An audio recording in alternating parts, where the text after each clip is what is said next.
a young teenager fleeing for survival, a person wearing a mask giving chase, and a deadly knife attack recorded completely on security cameras on a crowded road in the middle of the day. This incident wasn't part of gang warfare or a premeditated attack. The violence erupted quickly, unexpectedly, and resulted in a young person's death mere weeks prior to turning 18 years old. Therefore, what truly transpired on that Saturday in Smethwick? Who was the youth wielding the weapon, and what motivated him to pursue Delano Samuels into a local store? To understand this, we must return to May 1st, 2021, and examine the sequence of events, moment by moment, that culminated in a catastrophe leaving one family shattered, and a neighborhood questioning how such a thing could occur. Beneath cloudy skies in Smethwick, a West Midlands town, a typical Saturday was underway. The date was May 1st, 2021. Along roads featuring retail establishments, food vendors, and aged red brick row houses, daily routines continued at their normal tempo. However, for one particular family, this date would become an irreversible turning point. Delano Samuels had reached only 17 years of age. Still experiencing the closing phase of teenage years, he resided in the local area, and those who knew him regarded him as affectionate, inquisitive, and vibrant. His relatives characterized him as considerate and kind, an individual who noticed minor details and deeply valued his close relationships. Despite his youth, he was developing quickly with personal ambitions, influenced by his surroundings yet not constrained by them. His residence was in Smethwick, located just west of Birmingham. Similar to numerous city neighborhoods, Smethwick displays contrasts. It's an area where communities maintain strong bonds, yet where conflicts can build beneath the surface. Certain areas here have experienced challenges with violence among young people in recent times, and this context adds significance to subsequent events, though it never characterized Delano. For those acquainted with him, he represented more than media coverage suggested. His household presence was steady. He provided assistance. He shared humor. He paid attention. He remained uncertain about his future identity. The youth who would subsequently face trial for causing his death was Cameron Dunn, 18 at the time, also a Smethwick resident. His home was under a mile distant, another teenager of comparable age, yet following a distinctly different trajectory. Based on legal documentation, Dunn possessed no prior criminal history, though local law enforcement recognized him. His personal history, though sparsely recorded, offered minimal public indication of what might drive him toward a fatal encounter. These two young individuals, both originating from the same community, represented a generation managing the challenges of contemporary city existence, occasionally showing resilience, occasionally showing vulnerability. However, only one would return to his residence that night. What Delano left in his wake, a bedroom still containing his athletic shoes beside the entrance, an approaching birthday he would never celebrate, a family whose daily patterns now accommodated his void, brought the magnitude of this tragedy into sharp relief. Under the subdued tranquility of a spring late afternoon, Smethwick's streets maintained their customary pattern. The date was Saturday, May 1st, 2021, and the hour was nearing 4 p.m. when Delano Samuels was observed near Cape Hill, a commercial district not distant from his residence. He wasn't by himself. Within the same general location, Cameron Dunn was also there, having departed his address on a bicycle shortly beforehand. What commenced as two independent paths would shortly converge with fatal consequences. No evidence suggests the two had prearranged a meeting. Their crossing appears to have occurred by chance, developing within mere moments. Whatever prior connection existed between them remains mostly unmentioned in legal proceedings. However, something had transformed. Security camera recordings documented the hostility, an abrupt action, a brief confrontation, followed by Delano choosing to depart. Whatever conversation occurred between them was never publicly disclosed. Yet this wasn't a simple disagreement that merely dissipated. Within a brief period, what might have begun as a spoken disagreement intensified into something more sinister. The environment, though appearing normal to pedestrians, had altered. Looking back, the apparent peace was deceptive. The roads weren't deserted. Commercial establishments stayed operational. No advance indication or sign suggested what was imminent. Yet something had already started deteriorating silently, swiftly underneath the visible layer. Security cameras recorded Delano Samuels and Cameron Dunn positioned outside a series of retail spaces on Waterloo Road in Smethwick. Despite the absence of sound recording, Their actions and body language suggested a short verbal interaction. No apparent physical altercation occurred at that moment. No wrestling, no shoving, merely several seconds of strained dialogue. Subsequently, the situation transformed. Dunn dismounted from his bicycle. In a single action, he accessed his garments and withdrew a substantial blade, later characterized in legal proceedings as a Rambo-style machete. From that moment, the confrontation evolved into a pursuit. Delano pivoted away. With the weapon now exposed, he sprinted across the sidewalk and entered Noapolka, a compact Polish grocery establishment he might have recognized from the vicinity. Internal security footage documented him advancing rapidly past the checkout area toward the back. He had sustained injury already, stabbed minimally once outdoors, yet continued attempting escape. Following him, Dunn proceeded at velocity, the blade remaining in his grasp. The establishment's patrons and employees were taken unaware. In the recording, they pause, withdrawing as the two young individuals moved beyond them. What transpired in the rear section of the establishment consumed only moments, yet proved conclusive. Delano reached the back storage section and appeared to rotate, either for protection or seeking an alternative departure. Dunn eliminated the separation and attacked again. Forensic examination subsequently revealed numerous injuries, one sufficiently severe to penetrate the cranium. The security recording displays no indication of Delano retaliating. He appears trapped, trying to withdraw. No observer intervened. Events unfolded too rapidly and presented excessive danger. Following the concluding strikes, Dunn ceased. He rotated and proceeded back through the establishment toward the exit. His movement was measured, not rushed. Upon stepping outside, he examined his own palms, as though verifying for blood traces. Rather than escaping in alarm, he entered another adjacent establishment, believed to be a barbering shop, and was recorded concealing the blade within his garments and arranging his hair. This short interruption provided investigators a distinct series of images subsequently utilized in legal proceedings. Shortly afterward, he collected his bicycle from its location. By roughly 4:20 p.m., he was cycling from the vicinity, returning toward his residential address in Smethwick. The assault had persisted under a minute, yet its consequences were permanent. The retail floor returned to quietness, leaving only wounded Delano and traumatized witnesses remaining. The violence had concluded, yet its aftermath had merely commenced. In the direct aftermath, the roads outside Noapolka descended into an anxious, uncomfortable silence. The assailant had departed already. Within, disturbed employees and patrons attempted to comprehend what they had just observed. Blood evidence was apparent. The rear storage area, where the concluding portion of the assault had occurred, was presently vacant. Delano Samuels had succeeded in departing through his own capability. Despite critical injuries, he exited the establishment shortly following the attacker and proceeded toward an awaiting vehicle positioned nearby a Ford observed earlier at the location.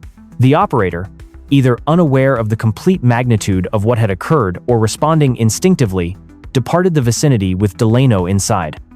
Shortly following, the establishment's proprietor initiated a call to emergency response. The moment was documented. At roughly 4:17 p.m., they communicated a violent occurrence on Waterloo Road, indicating that a young individual had been stabbed within their facility and that the perpetrator had departed already.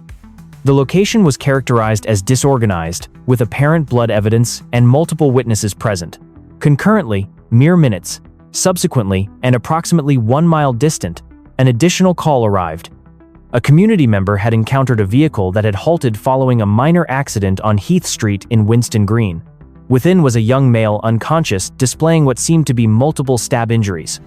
At that juncture, responders at the coordination facility were addressing two occurrences, each critical, both developing within minutes of one another. They had not yet understood they were linked. The initial arrivals on Heath Street were a response unit from West Midlands Ambulance Service. At 4:24 p.m., mere minutes following the emergency communication, a paramedic team reached the vehicle engaged in the minor accident. Within, they discovered a young male collapsed in the front passenger position. He was unconscious, lacking color, and bleeding profusely. They immediately recognized the critical nature of his injuries. Multiple wounds were apparent deep, compatible with sharp implement trauma. Cardiopulmonary resuscitation was commenced at the location. Within minutes, law enforcement units arrived to assist the medical intervention. Officers helped in evacuating the immediate vicinity and establishing a barrier around the vehicle. The male was subsequently confirmed as 17-year-old Delano Samuels. At approximately the identical moment, an additional team of officers had arrived at the initial location on Waterloo Road. Upon accessing the Noah Polka convenience establishment, they encountered a profoundly disturbed environment. Patrons and employees were noticeably distressed. The establishment's rear section, where the concluding portion of the assault had transpired, displayed evident indicators of violence. Blood markings stained the flooring and shelving units. Merchandise had been displaced during the victim's escape attempt. Officers secured the structure and commenced preserving the location. A barrier was instituted at both front and rear access points. As one team initiated conversations with witnesses, another began examining the establishment's internal security camera network. The recording, captured across numerous perspectives, provided a continuous record of the suspect's actions, from entrance, chase, assault, and departure. It would subsequently become a vital evidentiary element. Externally, forensic experts commenced their procedures. Samples were collected from blood traces that extended from the retail floor to the exit. A partial footwear impression believed to correspond with an athletic shoe worn by the suspect was recovered near the rear entrance. Employees communicated that the suspect had remained silent throughout his time inside the establishment. Everything had transpired in virtual silence. Concurrently, at the Heath Street location, the ambulance team transported Delano to medical facilities. Despite comprehensive attempts to stabilize him, he was declared deceased shortly following arrival. A trauma medical team confirmed multiple stab injuries, with one to the cranium described as penetrating the skull cavity. A post-mortem examination would subsequently identify this injury as the lethal one. Investigators from West Midlands Police's Homicide Division were presently overseeing both locations. The hypothesis that the two locations were linked arrived rapidly based on the corresponding chronologies and the uniform description of injuries. Officers commenced tracking the actions of both victim and suspect, utilizing a combination of eyewitness reports and local security camera recording. Investigators shortly discovered external monitoring cameras on multiple adjacent retail establishments, including a barbering shop across the roadway. Recording from that location displayed the suspect accessing shortly following the assault, modifying his presentation, and concealing the weapon in his waistband. An additional camera situated on a residential structure further along the road documented him collecting a bicycle and departing on it. The timestamp was recorded at 4:20 p.m. By late evening, the suspect had been partially identified through image analysis and witness declarations. A participant of the local neighborhood law enforcement team recognized the male in the recording as Cameron Dunn, aged 18. Recognized in the vicinity, yet not previously prosecuted for violent criminal acts. Law enforcement background examinations disclosed no active criminal documentation, though a notation had been entered in a previous stop and search documentation. Dunn had once been discovered possessing a face covering and gloves, though no prosecutions were initiated at that time. The officers additionally commenced investigating the connection between the victim and the suspect. Educational documentation and shared connections positioned them in intersecting social networks. No documented threats existed, though one witness referenced hearing a previous dispute between the two several weeks preceding the occurrence. Search authorizations were arranged overnight. Investigators presently possessed a distinct chain of proof, a chronology reconstructed through monitoring, numerous eyewitnesses, corresponding garments, and the position of the suspect's exit. Blood specimens gathered at both locations were expedited for DNA analysis. The forensic team believed the blade had not been abandoned, suggesting the suspect might continue possessing it. At this juncture, the case commenced tightening. What initiated as a sudden eruption of violence on a populated road was presently supported by tangible detail, authenticated images, forensic material, and a recognized suspect connected to both locations. By early the subsequent morning, the West Midlands Police Major Crime Team possessed grounds to advance. A file was presented for approval of apprehension and property examination based on accumulated proof, including security recordings, forensic markers, and witness validation. The pursuit was presently active, yet the basis had already been established. The investigation no longer depended on witness recollection or conjecture. It was being propelled by tangible proof, meticulously assembled and presently indicating in one direction. Following the assembly of vital proof security camera recording, witness declarations, and forensic traces, investigators secured authorizations for both apprehension and property examination. With judicial approval granted in the early hours, officers arranged to proceed rapidly. The operation would focus on a solitary position: the suspect's documented residential address in Smethwick. In the early hours of Sunday, May 2, 2021, a team of officers from West Midlands Police conducted a scheduled apprehension at a residential address in Smethwick. The suspect, identified as 8-year-old Cameron Dunn, was believed to have returned there subsequent to the occurrence the previous late afternoon. At precisely 1:20 a.m., officers accessed. The operation was expedient. Dunn was situated within the residence and taken into detention without opposition. He did not try to escape or contest his identity. Nevertheless, investigators instantly observed indications that attempts had been undertaken to eliminate traces of the occurrence. The gray athletic suit worn during the assault, distinctly identifiable from security recordings, was discovered recently cleaned in a container near the laundry appliance. An examination of the facilities followed. In a ground-floor bathroom, law enforcement recovered a vacant blade holder hidden behind the toilet fixture. Supplementary items were uncovered in the main room: 2 machetes concealed underneath the couch and another within a cooking grill unit. An anti-stab protection garment was additionally discovered in proximity. All items were confiscated for forensic examination. Officers observed that Dunn had not departed the property since returning. No proof of extensive escape arrangements existed, yet the action of sanitizing garments and concealing weapons indicated unconsciousness of potential law enforcement action. By 2:10 a.m., he had been officially processed into detention at a nearby law enforcement facility held under suspicion of homicide. In the hours subsequent to his apprehension, Cameron Dunn was officially questioned under legal caution at a West Midlands law enforcement facility. Present were 2 senior investigators with legal counsel provided for the suspect. The interrogation was documented in accordance with UK protocols. Dunn verified his identity and recognized being present on Waterloo Road that late afternoon. Nevertheless, in his preliminary declaration, he rejected any purpose to cause harm. He asserted that he had responded in self-protection, declaring that Delano Samuels had approached him in a menacing fashion and that he sensed at risk. Investigators disputed this narrative. They referenced the security camera recording displaying Dunn actively pursuing Delano into the establishment, blade in grasp, and continuing the assault while the victim tried to withdraw. Dunn did not challenge the images, yet sustained his interpretation, providing minimal emotional perspective into his behaviors. His manner remained steady. He displayed no apparent distress or regret. When confronted with the forensic proof, including blood traces, the sanitized garments, and the hidden weapons, Dunn did not modify his stance. He reiterated that he had experienced fear for his security, despite no proof suggesting Delano had been armed or had commenced any physical interaction. No additional clarification was offered. He rejected answering multiple subsequent questions, utilizing his privilege to remain silent. His legal counsel issued a prepared declaration, restating the self-protection assertion. By the conclusion of the interrogation sessions, his narrative remained unaltered. Investigators, nevertheless, presently possessed a distinct contrast between the proof and the account of events presented by the suspect. Under the supervision of the West Midlands Police Homicide Division, the case documentation against Cameron Dunn was officially assembled. The proof constituted a coherent and persuasive sequence. Security camera recording from numerous sources recorded Dunn's actions proceeding, throughout, and subsequent to the assault.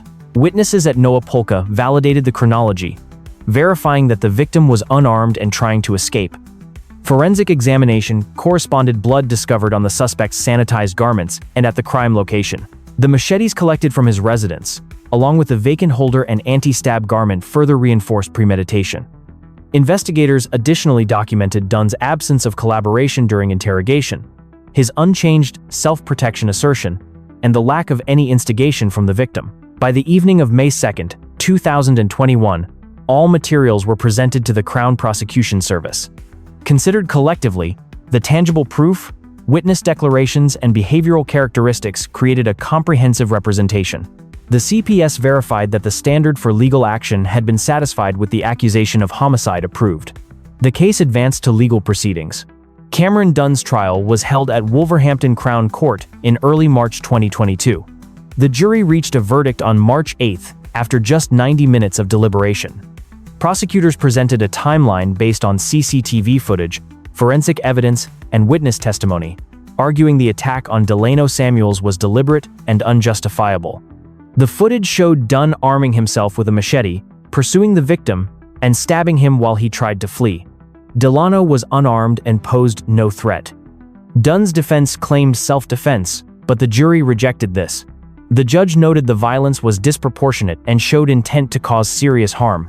On July 12, 2022, Dunn was sentenced to life imprisonment with a minimum 20-year term. Delano's family described him as compassionate and stated his death was devastating. Following sentencing, tributes appeared on Waterloo Road, flowers, candles, and a mural reading, "Forever 17. The community expressed grief and fear about knife violence. Local organizations held forums and school visits promoting prevention. Police emphasized that carrying knives endangers everyone. Delano's death, just weeks before his 18th birthday, reminded the community of life's fragility and the need for change to prevent further tragedies.